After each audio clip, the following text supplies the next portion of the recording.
Welcome to The Explainer. I am incredibly thrilled to have you here today.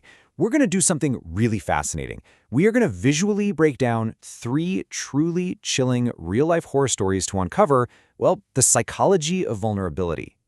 We aren't just here to recount spooky campfire tales, right? We're actually going to look at the cold, hard data points of human survival.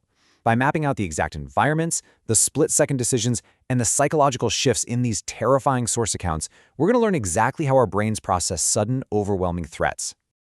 I thought I saw something move. Just let those words hang in the air for a second. We've all been there, haven't we? You're in your own home, a place that's supposed to be your completely impenetrable fortress, and then, suddenly, you see a shadow where there absolutely shouldn't be one. That immediate stomach-dropping plunge from absolute safety straight into primal terror, that is exactly what we are exploring today. How do we react when our most trusted, compromised safe spaces are breached? Okay, let's dive into this. Section 1, the vulnerable night, when our defenses are down. You know, there's a very specific evolutionary reason why the stillness and isolation of the dead of night naturally amplifies our fears and triggers our absolute deepest, most primal defense mechanisms. Which brings us to Case 1, the farmhouse intruder, a sanctuary breached. Let's set the scene here. We have a 40-year-old welder living alone out on a really large, isolated property. His kids have moved out, and tragically, his wife Maria recently passed away. So it is just him and his dog Bosley. Just imagine the heavy, oppressive silence of a sprawling farmhouse at night, carrying all that emotional weight of loss. And this brilliantly illustrates the horrific progression of a home invasion.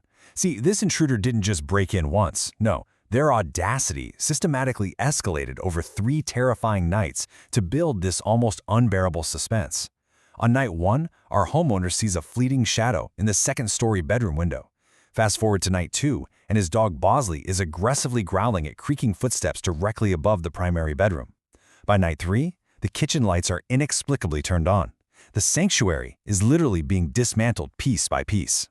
The climax of this case is just emotionally devastating. Unable to sleep, the homeowner goes upstairs to check the bedroom. When he pushes that door open, he discovers his late wife Maria's clothes he had carefully, lovingly packed away, just scattered everywhere across the floor.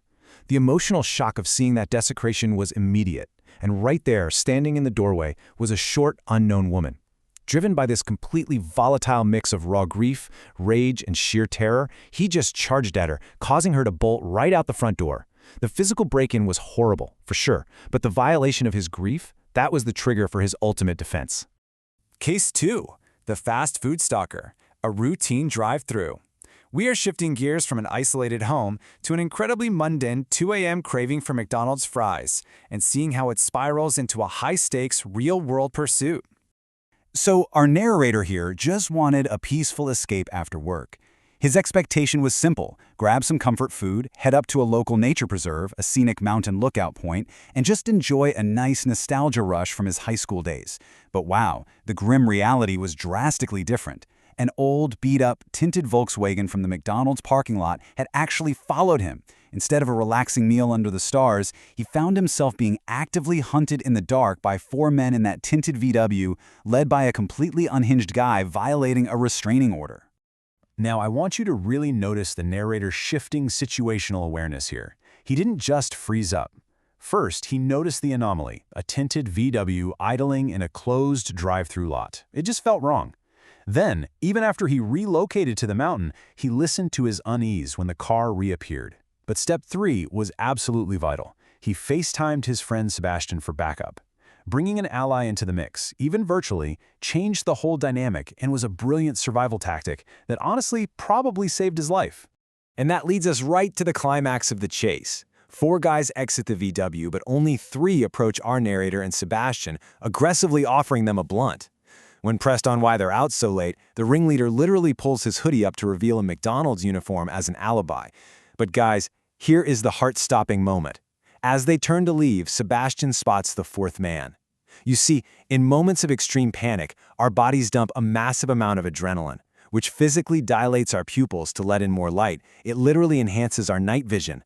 That sudden physiological shift is exactly why Sebastian was able to spot this 4th man, half hidden in the dark trees, creeping up on them holding an unknown object.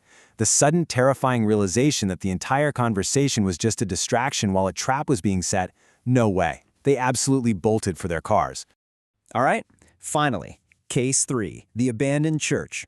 Situated at 198 Elmwood Avenue in Pennsylvania, this story taps into a very specific, almost universal kind of late-night terror, that dangerous teenage urge to explore abandoned, pitch-black places.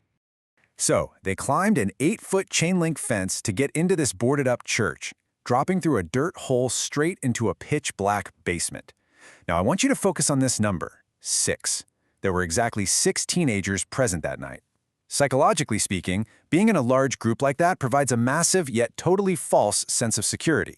You kind of feel untouchable when you have numbers, right? But that illusion of safety was instantly and violently shattered when, out of absolutely nowhere, a heavy basement door slammed shut.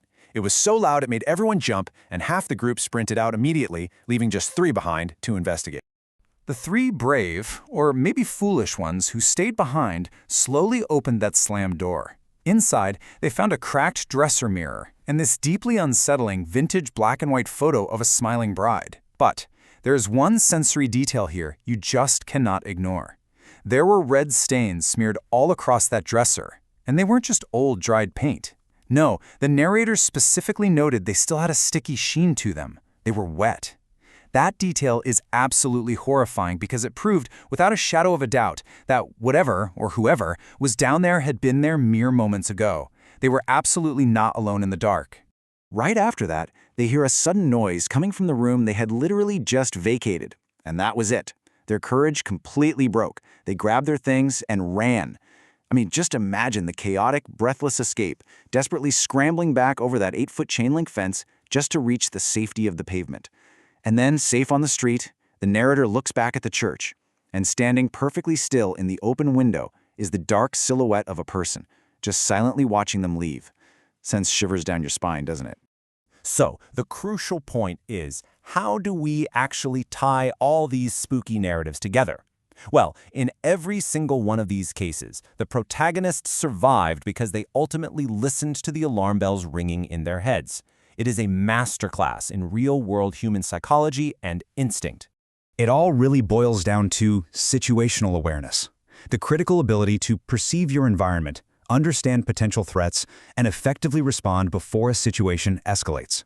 Whether it's realizing a tinted car in a parking lot just feels off, or knowing the layout of your farmhouse well enough to immediately notice when clothes have been moved, or recognizing the terrifying implications of a sticky, wet stain in a pitch-black basement.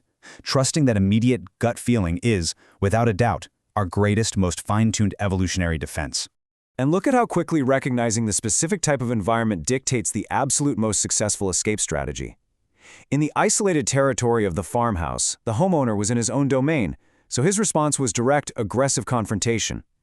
With the stalker, it was a routine tracking scenario out in public. The best defense there was evading the threat and calling in allies. And in the church, well, they were actively trespassing in an unknown domain, so the only logical survival strategy was immediate, rapid flight. It's incredible your brain calculates these complex variables in literal fractions of a second. We've explored the deep psychology of late-night vulnerability, the rapid escalation of real-world threats, and the paramount importance of situational awareness. So, I want to leave you with one final thought. How would you react if an everyday scenario suddenly turned into a nightmare? Would you trust your instincts? Thank you so much for joining me in this explainer today. Keep learning, stay aware out there, and I'll catch you in the next one.